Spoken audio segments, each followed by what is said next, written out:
আমরা এনসিপি আমাদের জায়গা থেকে মনে হয়েছে যে আমরা 54 বছরে ওই অতীত ইতিহাস ঘষামাজা করে মানুষ এগুলো এখন আর খায় না।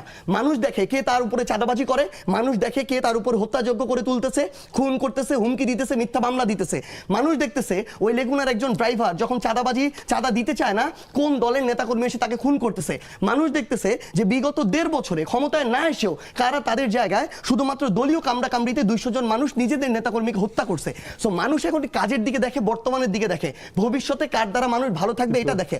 আমরা যদি শেষ করি শুধু মাঝখানে করে রাখি, শুধু এই লাইনটা বলি, আপনি লাইনটা বলবেন কারণ আমি নিজেই ভুলে যাব। আপনি খুবই জোরালো বক্তা। সেটা হচ্ছে যে আপনি যেমন বললেন যে জামাতকে এবং এই শব্দকে অনেকগুলি লোক ভোট দিয়েছে, তো মানুষ তো আবার যাদেরকে আপনি চাঁদাবাজ বলছেন, যাদেরকে আপনি বলছেন তারা 200 লোক নিজেদের হত্যা করেছে, তাদেরকে তো আর বেশি ভোট দিয়ে দিচ্ছে।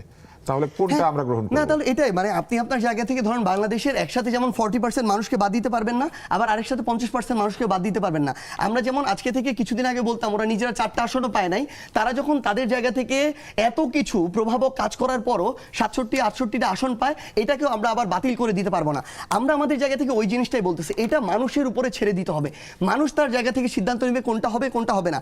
আপনি আপনার জায়গা থেকে যখন বলেন যে বিএনপি 212টা আসন পেয়েছে, এত % ভোট পেয়েছে, তাহলে এবার শহীদ মিনারে কেন আমার ভাইয়ের রক্তে রাঙানো এটা বাজে নাই, আপনি কেন শুনেন নাই, এই দায়িত্ব তাহলে আমার বিএনপিকে দিতে হবে। এটা সরকার হিসেবে, হ্যাঁ এটাই সরকার হিসেবে তাদের ব্যর্থতা যে তারা এটা বাজাইতে পারে না। আমার কানে এটা এসেছে, আমি জানি না আপনার কানে কেন যায় নাই। তাহলে আপনার তারেক রহমানকে জিজ্ঞাসা করতে হবে যে আপনি তো কখনো দেখেন নাই যে সরকার দল, প্রগতিশীল দল, মধ্যমপন্থার দল কেউ গিয়ে শহীদ মিনারের মোনাজাত ধরেছে, কখনো দেখেন নাই। তারেক রহমান কেন ধরেছে এটা তাহলে তারেক রহমানকে জিজ্ঞাসা করতে হবে। কারণ তারেক রহমান এখন বুঝতে পারছে এই বাংলাদেশে আপনি যদি ওই প্রো ইসলামিক সেন্টিমেন্টটা ধরতে না পারেন, আপনি ডানপন্থার না হন, আপনি সেন্টার রাইট না হন, আপনি মধ্যম পন্থার হয়ে ওই সেন্টিমেন্টটাকে যদি মিনিমাম অনার না করেন, আপনি বাংলাদেশের রাজনীতির আর প্রাসঙ্গিক থাকবেন না।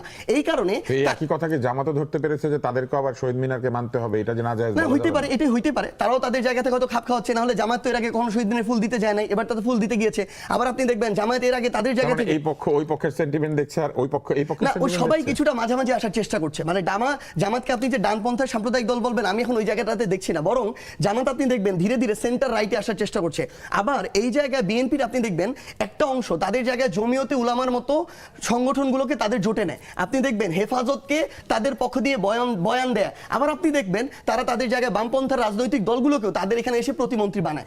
তার মানে তারাও তাদের জায়গা থেকে ওইটুকু বুঝতে পারছে যে আমি যদি এখন ওই প্রো ইসলামিক সেন্টিমেন্টার অন্তত সম্মান না জানাই, আমি এই বাংলাদেশের রাজনীতিতে এবার টিকে গিয়েছে, আগামীতে প্রাসঙ্গিক থাকবো না। তো আমি আমার জায়গা থেকে শুধু এইটুকু বলতে পারি যে আমরা এখন কোনো একটা কিছু ন্যারেটিভ, সেটা 20, 30, 50 বছর আগে যদি ওইটা এখন চাপায় দিতে চাই, চাপায় দেওয়া সম্ভব না। আমাদেরকে আমাদেরটা বলতে হবে, আরেকজনেরটা অ্যাপ্রোচ করবে, কিন্তু দিন শেষে মানুষ ঠিক করবে, মানুষ কোনটা গ্রহণ করবে। এই যে জামাতে ইসলামীর প্রসঙ্গে সাজি সাহেব বললেন, খুবই ছোট করে বলছি, কিন্তু খুব গুরুত্বপূর্ণ প্রসঙ্গ তিনি বলেছেন যে মানুষ এগুলো আর খায় না, কারণ বামপন্থীরা জামানত সব বাজেয়াপ্ত হয়ে গেছে, দুজনের মাত্র জামানত ঠিক আছে, খুবই সত্য কথা। কিন্তু ভোটগুলো কোথায় কোথায় পেয়েছে জামাত? রংপুরের কুড়িগ্রাম, গাইবান্ধা জেলা, পুরো জেলা শুদ্ধ, সাতক্ষীরা, আর এইদিকে শহরের অঞ্চলের যেগুলো দরিদ্র এলাকাগুলোতে এইভাবে ভোট একদম, আপনি যদি এলাকা ভিত্তিক ভোট আমরা বাছাই করি, অর্থাৎ অন্য জায়গায় তো পেয়েছে, জিততে পারে না, পরিষ্কার, এটা পরিষ্কার। এগুলো মার্জিনটা হলেও এগুলো জিতেছে তারা, ওইখানে তারা আসনগুলো পেয়েছে বেশি।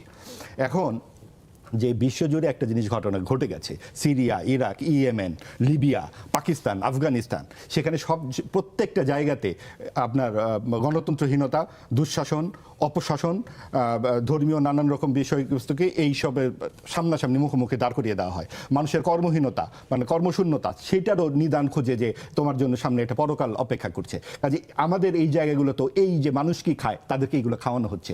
এই ধর্মীয় যে রাজনীতি, আপনি দেখুন শরিয়া আইনের ব্যাপারে জামাত কি বলেছে। জামাত চলে গেছে আল জাজিরাতে যখন ইন্টারভিউ দিয়েছে, তারা বলেছে যে আমরা ধাপে ধাপে শরিয়া আইন জারি করব। আবার যখন তারা যুক্তরাষ্ট্রের সাথে কথা বলে বা মানবাধিকার সংস্থার সাথে কথা, তখন তারা বলে যে আমরা এখন আধুনিক হয়ে গেছি, আমরা প্রচলিত আইন করব। আবার বলে যে না, প্রচলিত আইন তো মাদকের মতো, আমরা এটা ধীরে ধীরে আমরা শরিয়া আইন করব। অর্থাৎ যখন যেখানে প্রয়োজন। কিন্তু আমরা এটা জানি যে গত 70 বছরের মধ্যে জামাত এই সবচেয়ে বড় রেজাল্ট করেছে, এইবার সবচেয়ে তাদের পজিটিভ রেজাল্ট আসছে, এবং এই রেজাল্ট আসছে আওয়ামী লীগের অনুপস্থিতিতে। আপনি দেখুন আওয়ামী লীগের নাম এখন বললেই বলা হবে যে ভারতীয় দোষর। আমি আপনাকে- কিন্তু আমাকে বলতে দিতে হবে, জামাতকে এতখানি আপনারা হাইলাইটেড করে কথা বলতে পারেন, কিন্তু আওয়ামী লীগ নিয়ে কথা বলা যাবে না, কারণ তারা গণহত্যা করেছে। জামাত যদি 30 লক্ষ মানুষের হত্যা করবার পর এত ইতিবাচক কথা বলবার সুযোগ পায়, আওয়ামী লীগ 1500 থেকে 2000 মানুষ হত্যা করার পর তাদেরকে 3 কোটি 4 কোটি লোক মানুষ এখান থেকে সমুদ্রে ফেলে দিতে হবে, এবং এই অন্তর্বর্তীকালীন সরকার এই 3-4 কোটি মানুষকে সমাজের থেকে বের করে দিয়ে একটা শক্তিকে জোর করে এই ভোটের মধ্যে বড় শক্তি হিসেবে যুক্ত করেছে।